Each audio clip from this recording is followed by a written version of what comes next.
Welcome to the Michigan Golfer Show. Join us each week as we explore the people, the places, and the events that shape our great game. Oh my God, I wouldn't have any problem with that. I'll say that thing's gonna take your ear off. You okay? There you go. Good, baby. Hey. Wonderful. Awesome. Thank you. Thank you. Might as well stay standing, Mr. Trevino, because your dance partner's about to come up here. Yeah. Closest to the pin, held up pretty much all day long. She almost dunked this. Joanne Verbeck, come on up.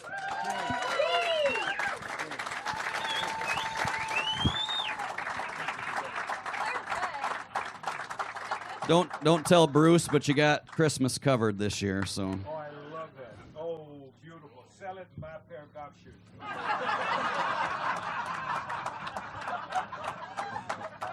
You did good. I did good. Thank you. All right.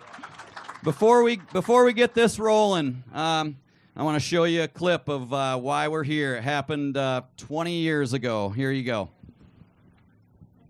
Did I have black hair or no? It's the shot of the day, brought to you by Treetops, Michigan's most spectacular resort. Just gotta get down. Let's get Joanne. Come on, baby.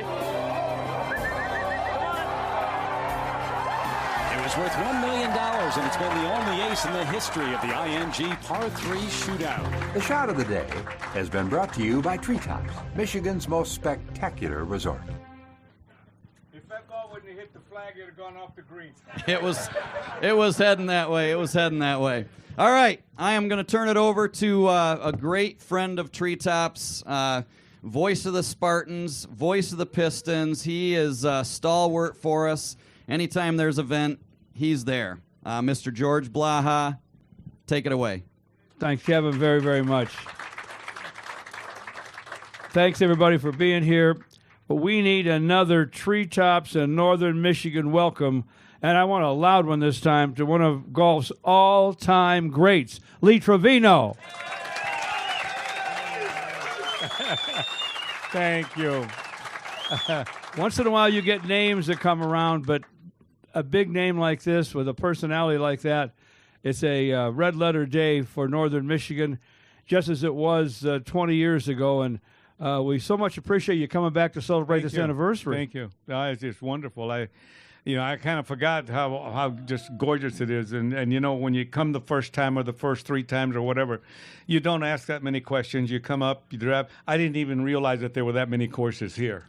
Smith was a good friend of mine, but the only thing I saw was this driving range and that par 3 course. And when I got here, I realized that you have 5 golf courses, and you had the hotel and the resort. We stayed at the little house here just down the street. But I was at the Greenbrier for 3 years, and I mean, this was the finest place that I've ever been to. Was the Greenbrier with the courses that we had. But I'll tell you something. Treetops it doesn't take second place to anybody. It's wonderful. It is absolutely wonderful. And I'll tell you what, I think you're extremely lucky to have this. I mean, during the summer and cool as it is, as late as you can play. There's a trivia question that's always going around that people don't realize, that there's probably more rounds of golf played in the state of Michigan than any place else. And you sometimes wonder, simply because of how far north you are and the winters that you have. But the days are long and people love their golf here, and I mean, it's wonderful. The trees are great. I'd love to come back in October just to see the foliage. It is amazing. That's got to be wonderful. Yeah. In June you can probably play till close to midnight. The sun doesn't set till close to 10 o'clock. But yeah. We just appreciate what the par 3 shootout brought to Northern Michigan, and then when a big name makes a hole in one, it did a lot to put this resort and this part of the country on the map. So thanks, buddy, for that great shot. I enjoyed it. Thank you very much. St. Jude thanks you. Yeah. On the links, I believe Lee's made close to $15 million, and I think the $1 million here counts. I'm not sure, but that was $1 million shot, but he didn't take it all. No. He gave half the money to St. Jude's, which was wonderful. Yeah. As a matter of fact, it was so funny.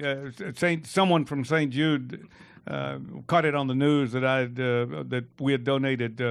Treetops had donated $500,000 to St. Jude. They thought it was a joke. They called my office the next day, and they said, "Listen, is this a joke or what?" And they said, "No." They said he made a hole-in-one at Treetops, and there was $1 million prize, and he donated $500,000 to the St. Jude. And that's it was great. I spent a lot of time at St. Jude. They do tremendous work there. Yeah, tremendous work. Yeah, the Pistons generally make a stop there when they play in Memphis, and it's heartwarming and sad at times to see what these youngsters go through. But they give them a wonderful opportunity to beat whatever problem they have. You know, in your foursome, the day that you made the hole-in-one was a multiple major championship winner named Ray Floyd. And yet there was another time when you played with Ray Floyd that he didn't know who you were. Yeah. Back in Texas. 100 I don't years know who ago. else did, but that's a wonderful story. Would you mind telling us that story? Well, I'll tell you really quick. I grew up in Dallas, played tennis in Park. When I got out of the Marine Corps, I was 21 years old when I left the Marine Corps. I was a machine gunner in the Pacific. And when I got out, I didn't pursue the game much. I ended up getting a job on a construction crew building a new 9 holes at the Columbian Club, the Jewish club there in Dallas. And I was playing a little bit of golf in the afternoons after we worked on the course. And I was winning a little bit of money. And I started winning more and more. And so I started going to the range at night and practicing, and I got pretty good at it. And the one thing that I did is I could dissect the game and figure out, as I showed you on the range, I could figure out why the ball was doing what it was doing. And it didn't take me long to get better and better. And so I started playing on the public course, which is Tennyson Park East, and no one could beat me. I mean, I beat everybody. I couldn't get any games because I was, believe it or not, I was about a +6 on that golf course. Whoa. And but the thing about it is when I did find a game, I always won. And the reason I won is because I played guys that were 5 handicappers would tell me they were 8, but I told them I was scratch. So they were dead. They were absolutely dead. And the great thing about a gambler is you can win on the first tee. You don't have to play. I mean, you can win on the first. And that's how I won, because I always shot 65, 66, 64. And Tennyson Park was my whole deal. And I got pretty good at it and got to meet all the hustlers in Texas. Titanic Thompson, if you've heard from him, he was one of the best. He was one of the best. And then there was Ace Darnell, Big Mickey. They were all bookmakers, big bookmakers there in Dallas. They all congregated there on Mondays, in other words, to pay off their bets or collect. And then they would get together and go play. And I was always out there playing. Well, then what happened is a friend of mine called me up and said, there's a guy in El Paso that's a cotton farmer that has a tremendous amount of money. And he said, there's a guy that played the tour that's out there beating the hell out of him. And so it wasn't Ray Floyd. It was another guy. And so he wanted to know if I'd go out there. And the guy says, I'll give you $100 a day and expenses if you'll come out here and play 3 days for me. And the guy's name was Martin Letnich that hired me. He was a farmer, had a big farm. So I went out there. And I remember I had a gray Kangaroo McGregor bag.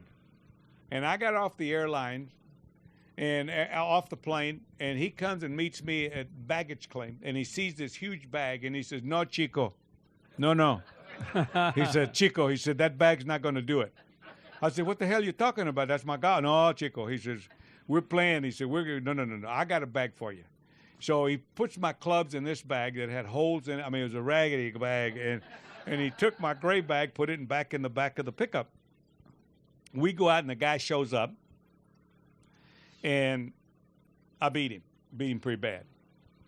So we go the next day, and we're playing another course, and I beat him again. And we're supposed to play 3 rounds, and he didn't show up the third day. So I went back home. So in about 2 months, another guy wanted to try me, so he calls me. So I go back to El Paso and play another guy that was a city champion. I beat him. So then the bookmakers figured out that they wanted to play poker and Titanic Thompson and play golf. So they came out to El Paso. I was working in the pro shop in El Paso. And they came out, and all of a sudden I see Fat Mickey in the pro shop. And I said, Mickey, what the hell are you doing here? Oh, baby, he says, I hear y'all are playing for a lot of money out here. I said, I'm not playing for a lot of money. I don't have anything. I said, but they're betting a lot. He says, do you think if we brought a player in here, he said, and to play you, would they back you? I said, I don't know. Martin Letnage is the ring guy. Every club has a ring guy. So they went up and talked to Martin. He said, bring him, Chico. Bring him. I don't care who it is. He said, well, we're thinking about bringing Raymond Floyd. He said, bring him on. Now, Martin Letnage had no clue who the hell Raymond Floyd was. He had just won the Azalea Open. He was 21 years old, I think. And we tied it up. I shot 63 or 4 first round, and I beat him. But the thing about it is when he drove into the parking lot, Raymond Floyd was in a Cadillac with these guys. I was running the whole show. I opened at 5 in the morning. And I went out there in the cart and got his bag. He was playing for Wilson at the time. He had a huge bag. I brought it in the locker room. I unzipped it. Shoes fell everywhere. And I took the shoes. I put them on the counter. Raymond sat in a chair about where you're at, John. And so all of a sudden, Raymond says, listen, he said, whom am I playing today? And I said, me, Mr. Floyd. He said, what the hell do you do around here? I said, I do a little bit of everything. I said, I open the shop at 5. I said, I bring the carts out. I said, I work in the locker room. I'll get you need a Coke? I go to the bar. And I did this whole thing for him, right? So when the guy comes back and says, I got a cart, we need to go look at the golf course because we're going to play. And Raymond says, I'm not looking there. He said, I'm not going out there to look at a golf course. He said, I'm playing the locker room attendant. He says, I'm not going out there. So we teed it up. I shoot the 63 or 64, and I beat him. So we finish, and Raymond, still daylight like this, and Raymond says, listen, we want to go on emergency 9. You know, that's the old deal, because you're trying to get your money back. And I said, Mr. Floyd, I can't. I said, I got to put the carts up. And so he said, God's truth. He says, now I'm playing the cart man. So I came out the next day, and I shoot 65, and I beat him again. So the bookmakers and everybody pulled up. They didn't want any more of it. Raymond said, I want to play another round. So Raymond doubled up to get his money back. These other guys didn't bet. And on the last hole's a par 5 and not long, and I put it inside of Raymond in 2. And I was 18 feet. Raymond was maybe 20. Raymond holds it. Mine lipped out.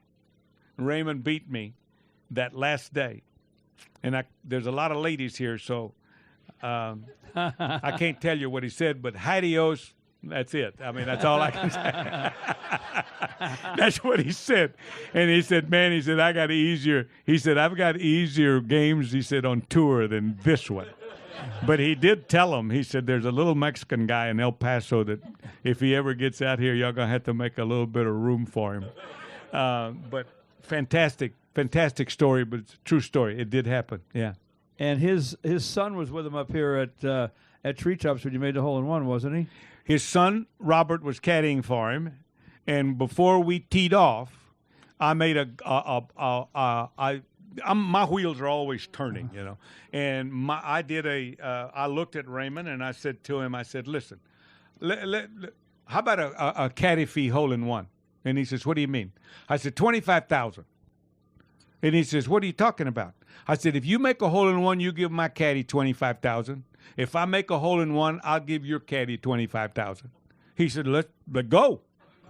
And, you know, so I make the hole-in-one, and Robert was happier than I was. I said, can you imagine that? Kid made $25,000. He made $25,000. Yeah. He said that's exactly what we did. Yeah. Speaking of caddies, you had a world-famous caddy in Herman Mitchell.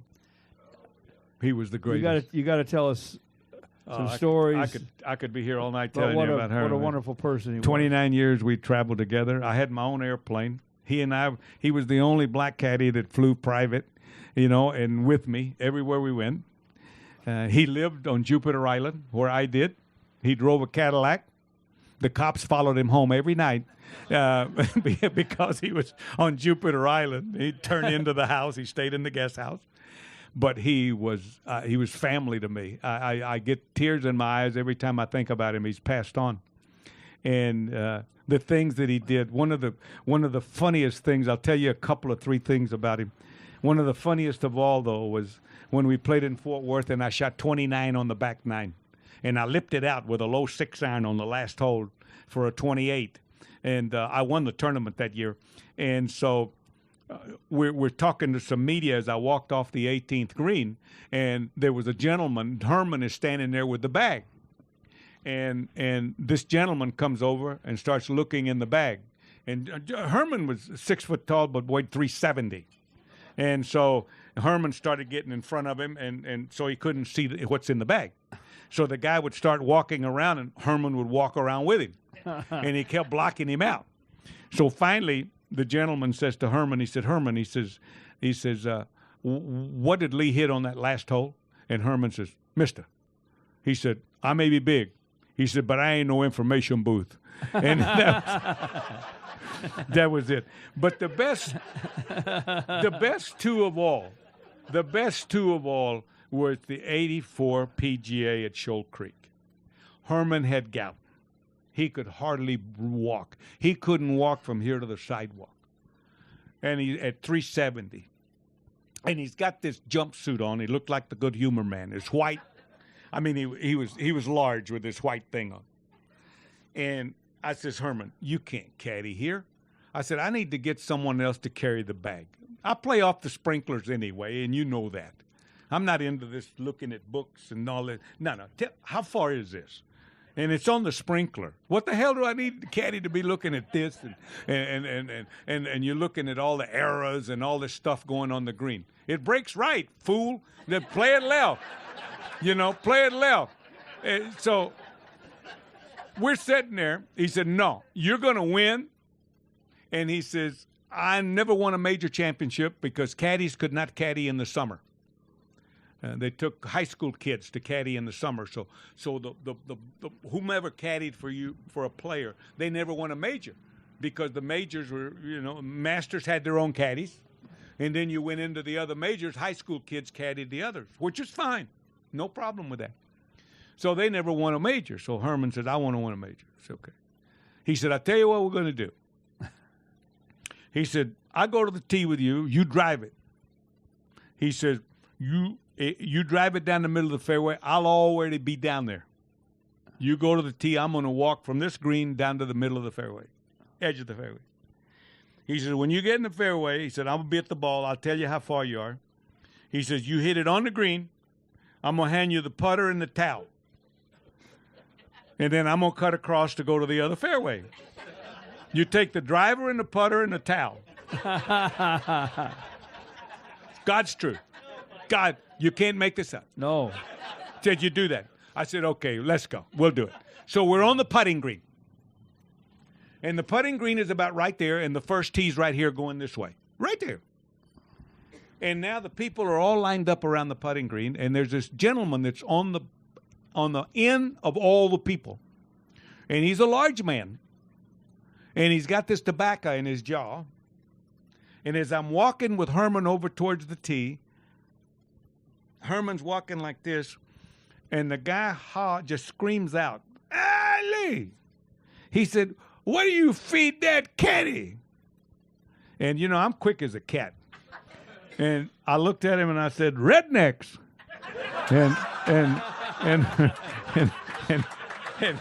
And Herman was quick too. And Herman said, I'm getting hungry too. I almost died. First hole, I make a 70-footer for a 3. First hole, right there. Lanny was one shot up. I tied him. Lanny hit it like this, and I tied him. And Herman was in the fairway. I drove it down too. But when we got to 13, it's a par 4 dogleg right. And you have to, when you go to the tee, you go up 2 flights of stairs. There's two stairs to go up to that back tee.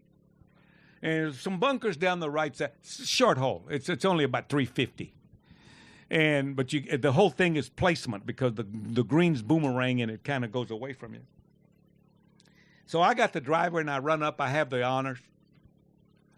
I'm fixed to get up there and I see where the wind's blowing in a different direction that I like. And I've got the driver. And I said, God almighty, I got the wrong club. So I run down the 2 flight of stairs, and Herman is about 200 yards down the fairway. Ooh. And I'm screaming to the top of my lungs, Herman! And he goes, what? I said, I got the wrong club. I need a 3-wood. He said, choke up on the driver, baby.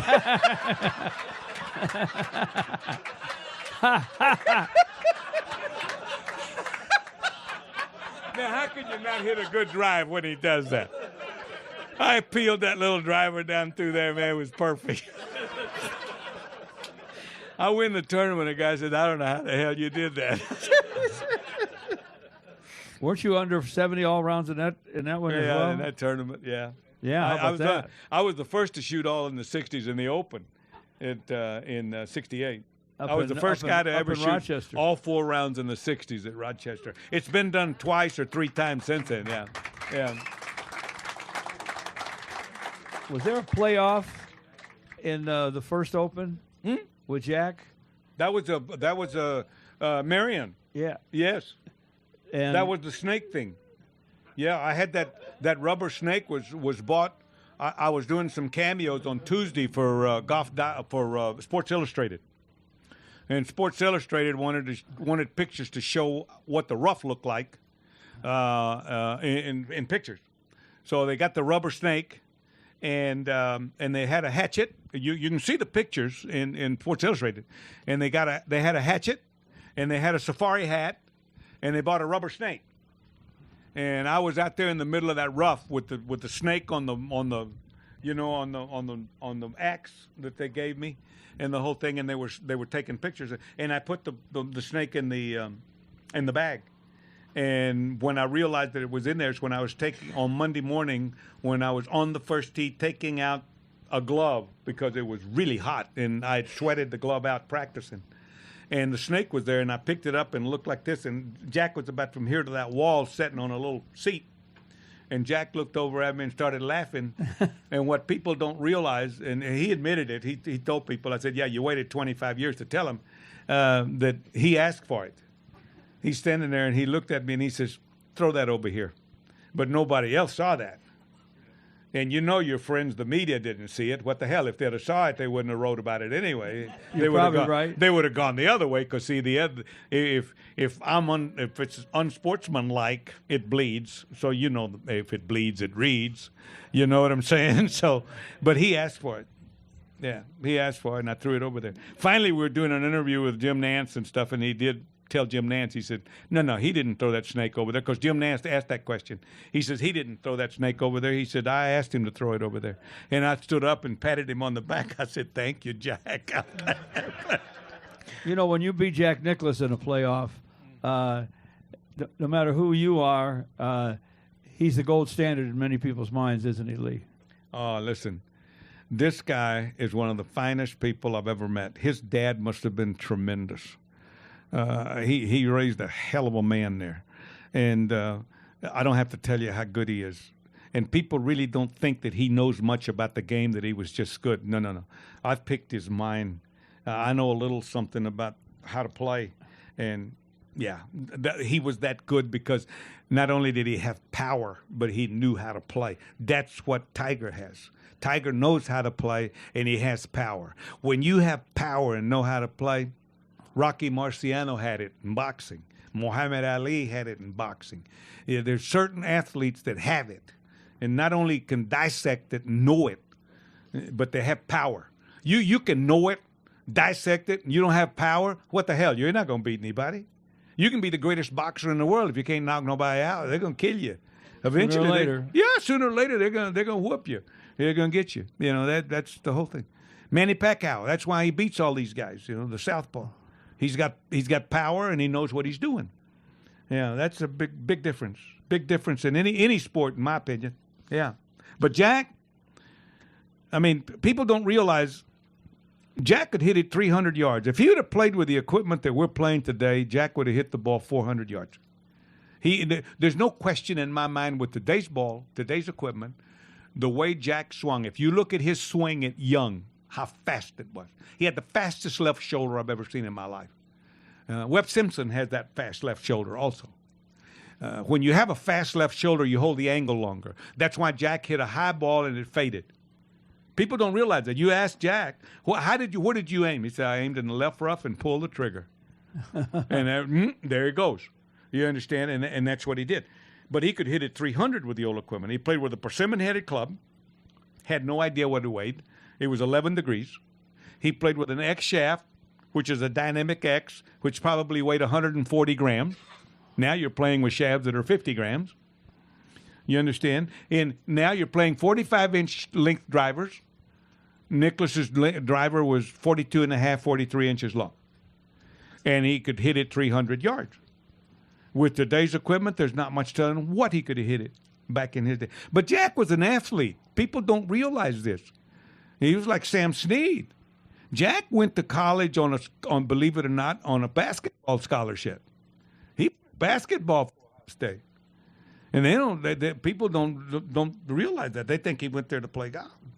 His grandson's a tight end. Was a tight end star in college football. Sure. Yeah. So there's great genes in that family. Yeah.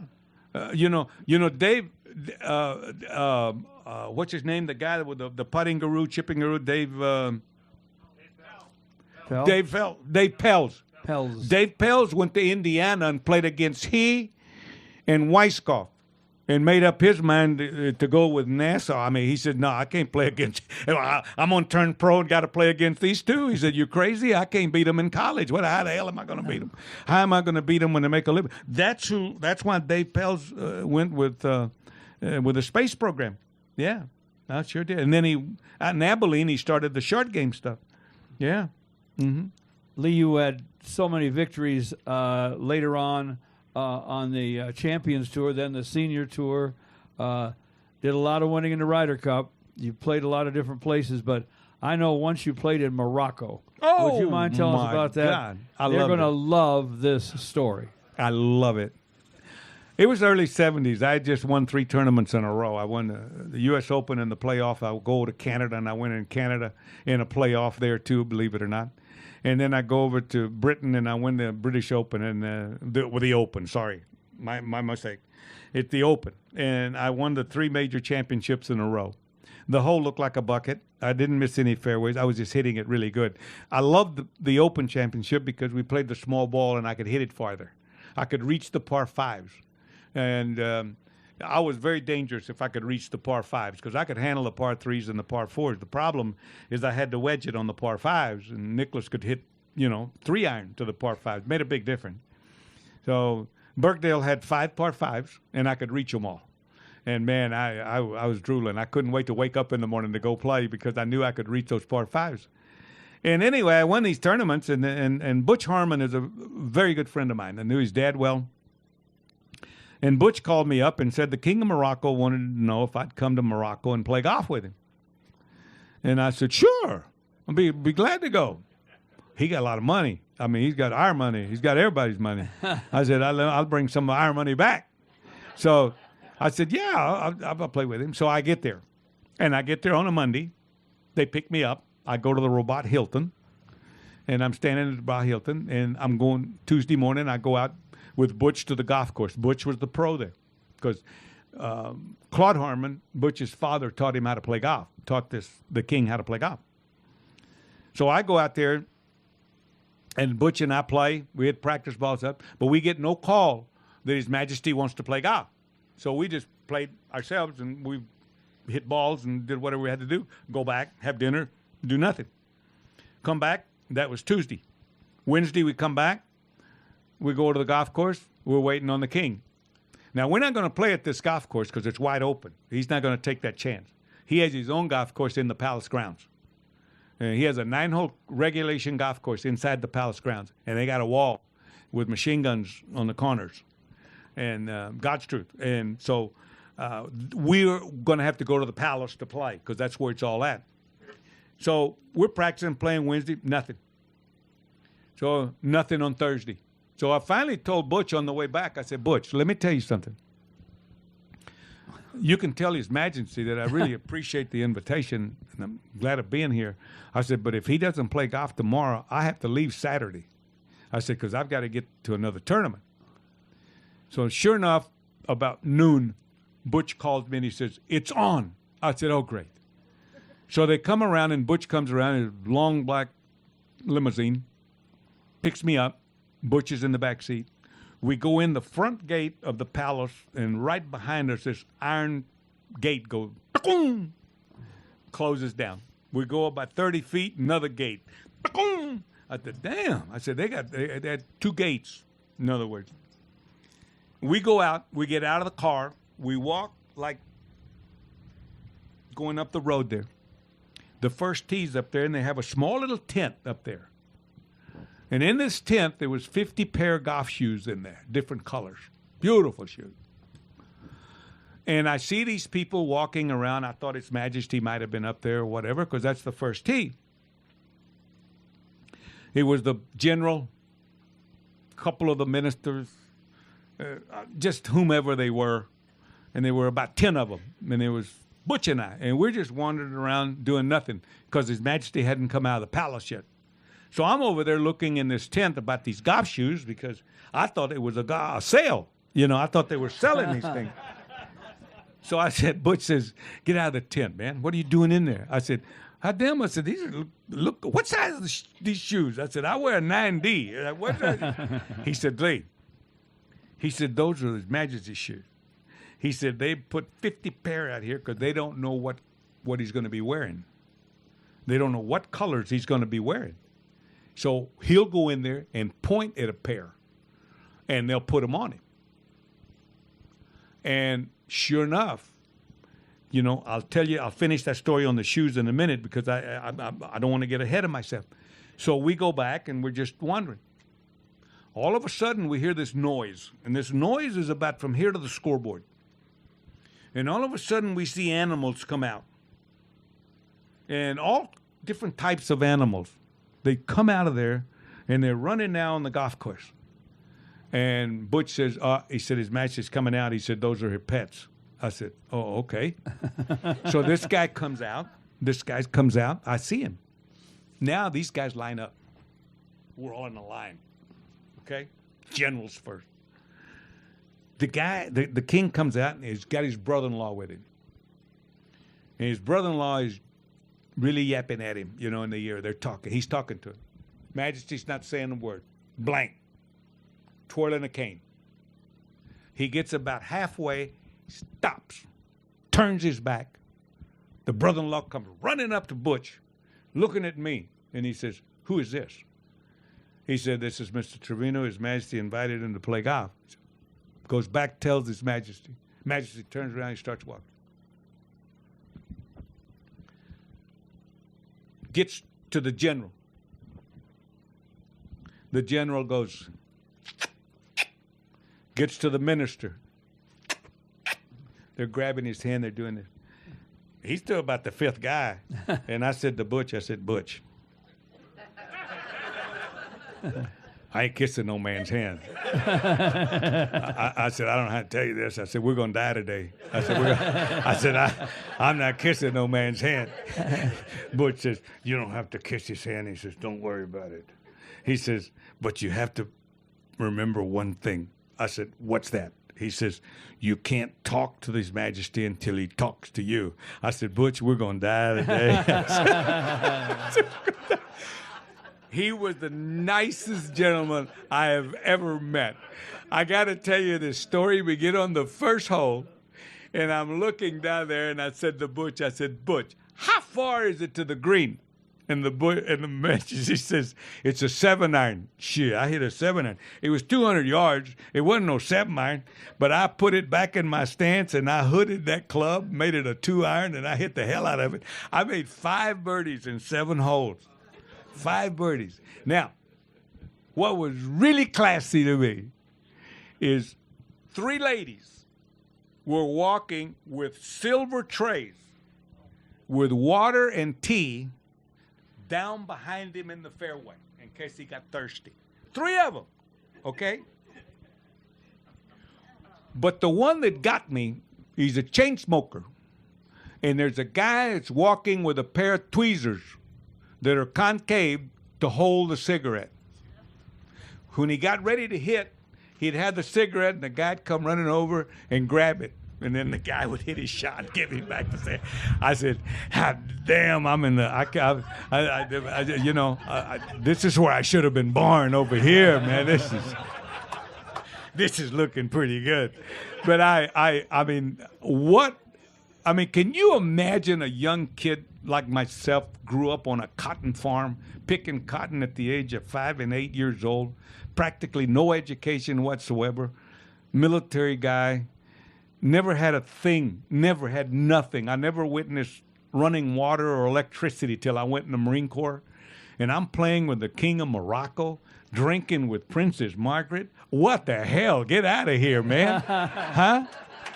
I tell you, it's... And then tapping it off, coming to Treetops. Out there, it doesn't get any better than that. I'll tell you, it doesn't get. Lee Trevino can get along with anybody. That's proof positive right there. But we saw you on the course today, chatting up the people, making them feel comfortable. You've done that your entire career. Yeah. I would say that you and Arnold Palmer did so much for golf because you were real people and you connected with the fans and made golf more than just a rich man's game. And I know you enjoyed every step of the way, didn't you? I do enjoy it every step of the way. But the reason that I do, my wife says, you're the only 82-year-old guy that's in a 12-year-old body. She said, it's the damnedest thing I've ever seen. I said, you know what? I love people. I said, I love telling my story because I try to inspire the youngsters and tell them that there is a future out there. Now, you have to understand, at the time that I came up, and there's some old codgers in here now, but the time that I came up and wasn't a high-tech time, and you could make it. You couldn't make it even though you came from the wrong side of the track. It's very difficult now unless you can run, play basketball, play football, or whatever. But to do it in golf, it's even harder to do it in golf. Golf is the first tee has done tremendous with people that want to play golf that want to start that doesn't have anything. But I treat people the way they should be treated. If they're willing to come out here and watch this idiot hit a golf ball and talk to you, then you owe them something. And you owe them some entertainment. And that's what I'm about. I like to entertain people. I like for them to have a good time because life, as you well know, is hell. And it's not easy. And we've gone through a little tough time here in the last 18 months. And it's not getting much better. I'm afraid we've still got a little ways to go. But I was telling a person today, I said, maybe, I don't know if any of the people did, but Will Smith said it perfectly. He said, we go through life spending money that we don't have on things we don't need to impress people we don't even know. And it's so true with that, so I love it. I have a tough time sleeping at night because I can't wait to get up in the morning just to hear what the hell I have to say. Hey. Well, you've been getting up early in the morning to practice. I don't even know where the hell that came from. My wife says, you're not funny, You're not funny. 38 years we've been married. She's a sweetheart. She is. I'll tell you something. I've been in the house for 18 months. I hadn't gone out to eat yet. She is the best. She is the total best. She starts cooking for me at 8 o'clock in the morning. She starts fixing something to what we're going to eat at night. She says, you can eat garbage during the day. She says, but we're sitting down here. Yeah, she's fabulous. Yeah, I'm a lucky man. I'm blessed. And you got a dog you're crazy about. I know that. Yoda is the craziest dog. I mean, we've got this dog. I got to tell you, it's a Frenchie. It is the greatest dog I've ever been around. I've had labs. I've had whatever. This dog doesn't lick, which I've never seen a dog do that. You can pick it up, you can pat it, won't lick you, which I like. So anyway, so my wife and I are having breakfast. My son went to USC. It's his senior year. We rented him a house their senior year with 4 other guys. They tore up the other one. We had to pay for that. But I said, take it easy on this one. Okay. So my wife and I are having breakfast. Phone rings, Visa. Mr. Trevino, are you in California? No. Do you have anyone in California? I said, I do. My son goes to college there. Oh, okay. I said, what's the problem? Oh, well, we had a hit on your card this morning. I said, you did? I said, how much was it for? And the lady said, $2,000. I said, what did you buy? I said, she said, a bulldog. My wife's over there. You know how wives are when you're talking to somebody, the wives go. Isn't that the truth? I said, he bought a dog. There goes the toast. She says, he bought a what? I said, he bought a bulldog. Oh, Jesus Christ. What kind of bulldog? I said, a French bulldog. She didn't do anything. She didn't say much. She goes into the office, gets on the computer. The computer, she gets French bulldogs on there. She wants to know their minuses and the pluses on these dogs. The kid that we rented the house, they have a huge swimming pool in the back, very little property around the pool. And my wife found out that this dog does not swim. The legs are too short for the body because it weighs 25 pounds and the legs are about that long. So if that dog falls in the pool, it's going to drown. So my wife says, you got to go get it. What the hell you mean I got to go get it? She said, you got to drive to college and get this dog. I said, Claudia, that's 1,700 miles. It takes me 22 hours to drive it. She said, you got to go get the dog.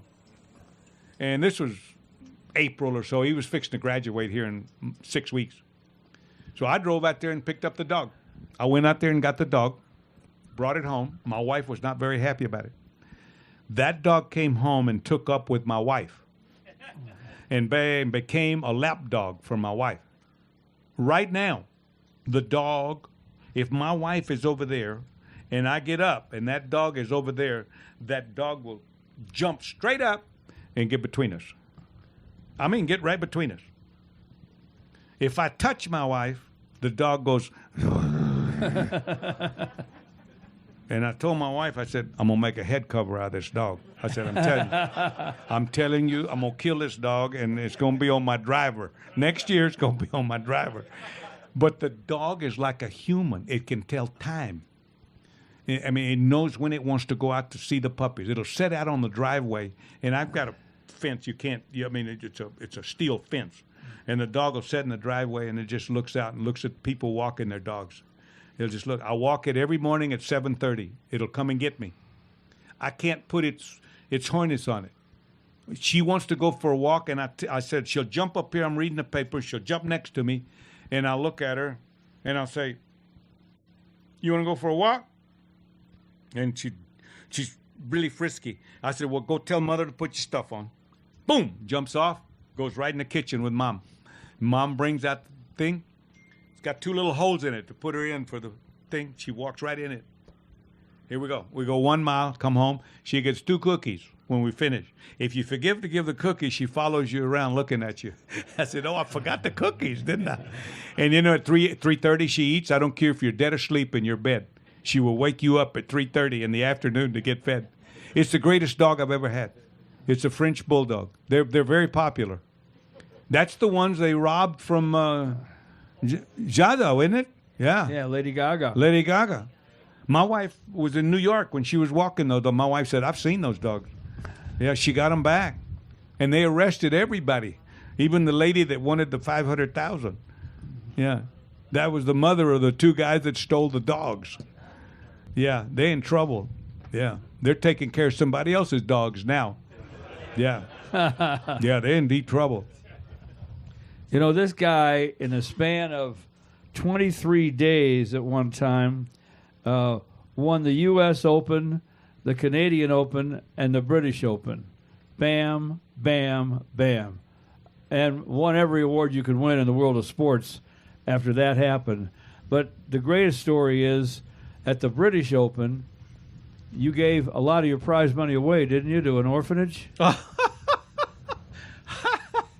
Well, I was playing down there, and I had won these tournaments, and I got down there, and I played a practice round, and I met two nuns. And right across the street from the Prince of Wales was a casino, Kingsway Casino. And we used to go over there, drink a little wine, look around.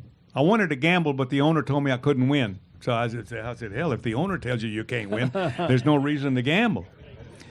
So anyway, these two nuns came to me and said that they were from the orphanage and they were looking for people that would like to donate money. And if I played well, would I be willing to give them something? I said, yeah. I said, I'll tell you what. I said, if I win this tournament, I give you $5,000. 5,000 pounds or dollars. I can't remember which you won. Because I won the British Open twice and lost money both times with the people I took and the hotels I had and the airlines. They only paid like $13,000 for first prize back then. So anyway, these two nuns says to me, so Jimmy Dean was with me, the sausage guy. You know, he was shooting a Diamonds Are Forever or something. He was doing a movie with Sean Connery at the time over there. So he comes to watch me play. He's 6'6", big man. Big John, you know, the song. Great song. Huh? That was a heck of a song. Oh, hell, it was a big bad John. Anyway, so we're standing. He's sleeping on the park bench because there's no rooms. And so going into the last day, we finished on Saturdays then because being, Catholic there, they didn't play on Sunday. We finished on Wednesday. I mean, we started Wednesday, finished on Saturday. So I told the nuns if we won, we'd do it. So the Kingsway Casino is over across. So I win the tournament. So they're all dressed up in their habits and everything. I mean, they got the things going like this and black and white gowns and the whole thing. And they're standing there. The golf course is just down the street. And they're standing there wanting their money. But I haven't got any money. They mail it, whatever. So we go back I said, listen, you guys have got to go back to the hotel. I said, I got to do some celebrating. I said, we're going over to the Kingsway Casino, to the bar, to have a drink. And I said, y'all want to go with us? I said, you got to go with us. I can write you a check. Jimmy Dean and I are the only two guys that's ever been in a bar with two nuns. I'm going to tell you. And people are looking.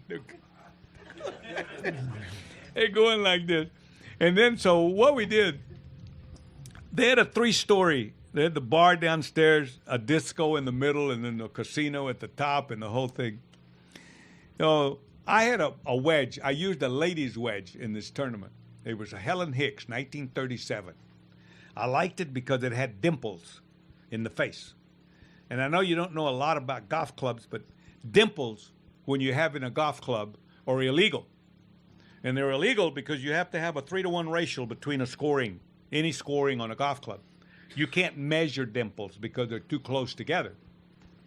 But they couldn't measure them, and they told me that. They said, we have no way, we don't know if it's legal or not.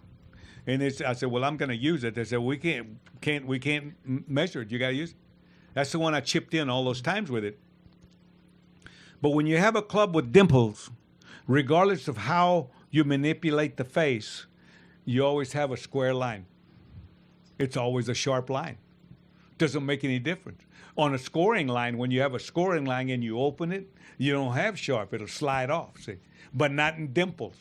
If you can get a golf club with dimples, I mean, when you open it, boy, it'll tear that golf ball up. I mean, you got little fingers sticking out of it when you get on the green, because and this is what I used. But it was a Helen Hicks, had a brown shaft in it.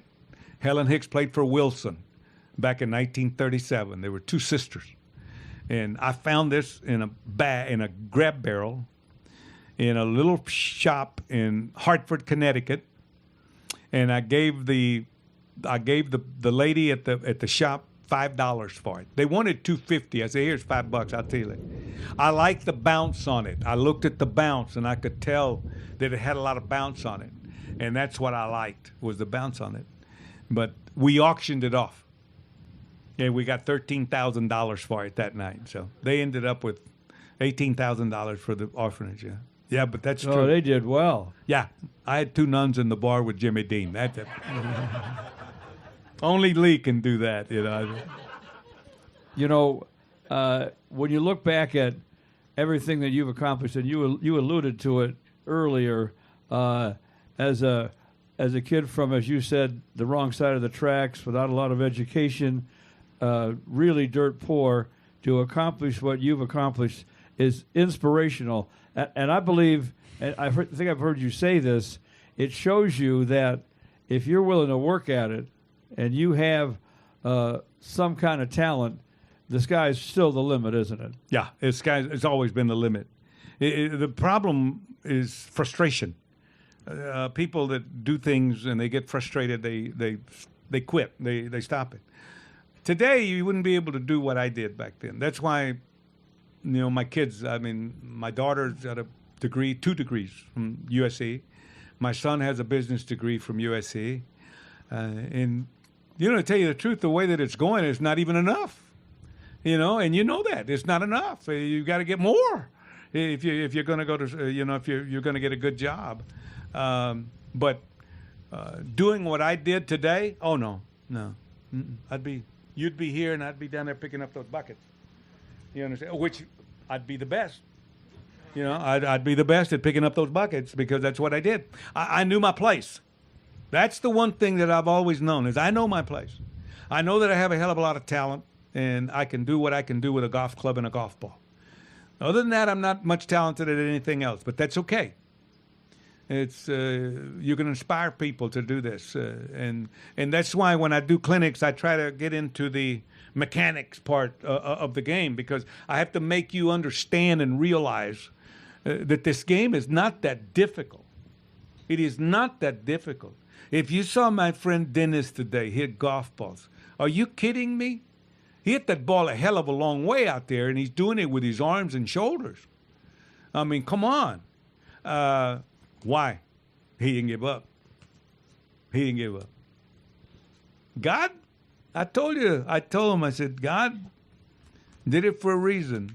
He does things for reasons. And I truly believe that. I mean, I got hit by lightning in 1975 at Butler. And I actually had an out-of-body experience. And there's no lie about that, because I just did that whole thing with the ministers the last 2 days at Pebble Beach. And I told them, I said, I had an out-of-body experience. I saw the tunnel. I saw the family, and I saw everybody.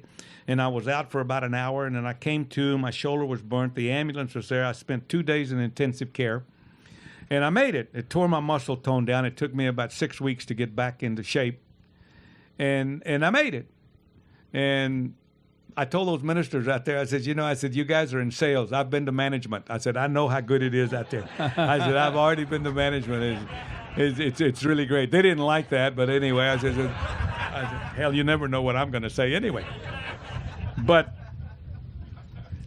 what Dennis, that's what he did. He probably already knew that Dennis wanted to be a golfer. He wanted to be a touring pro, and he wanted to be one of the best. And who knows better than anybody but the Lord that wanted to tell Dennis, no, you're not going to be maybe that good. You're just going to be a golfer. You're not going to be good. I don't know. But he had the accident, and in my opinion, probably inspires more people. You understand? And if you're not inspired by what he can do, simply by not having any legs, then you're not human. And you know why he did it? You know why he did it? And you know why he's successful is because he didn't quit. I'm going to get this. I'm going to get this. and eventually you will.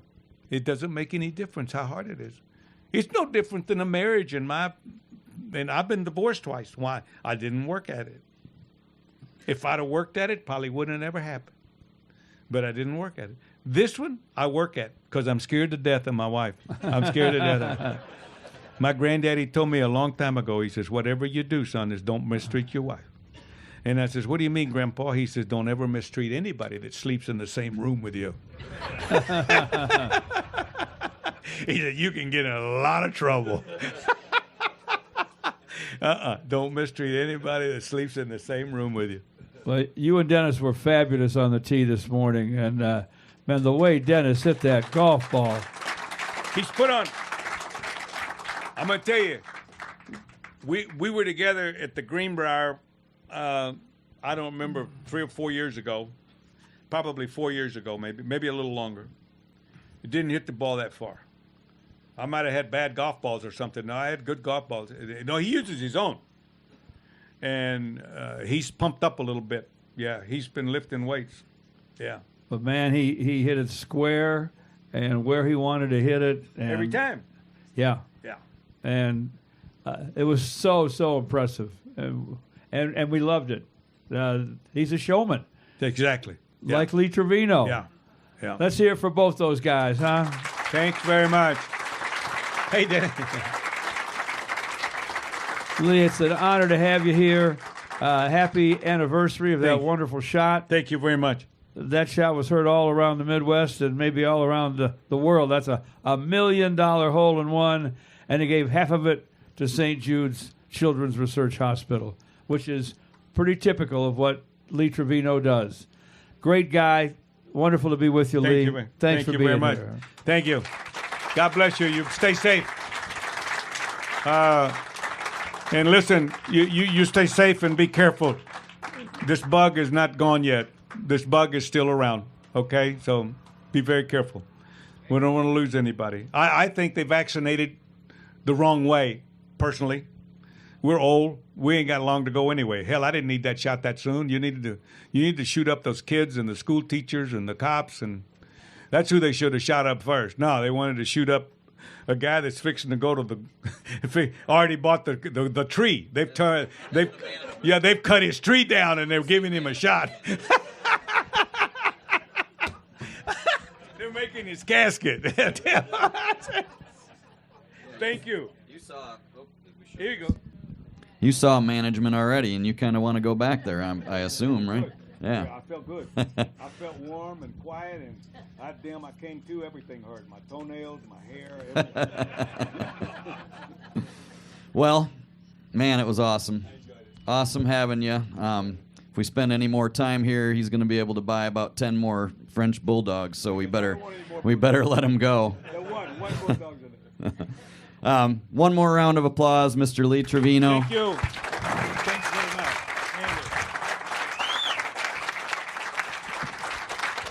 Mr. George Blaha. Thank you, George. God bless you, man. Watch your head. Oh, shit. My head never did anything. Mine either. Dennis Walters in the back. Oh, Dennis, my man.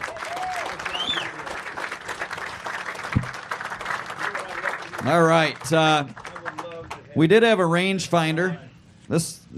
You need an upgrade, I think. There's one in the pro shop, but I don't know if anybody lost that or if anybody even wants to claim it, but I have it.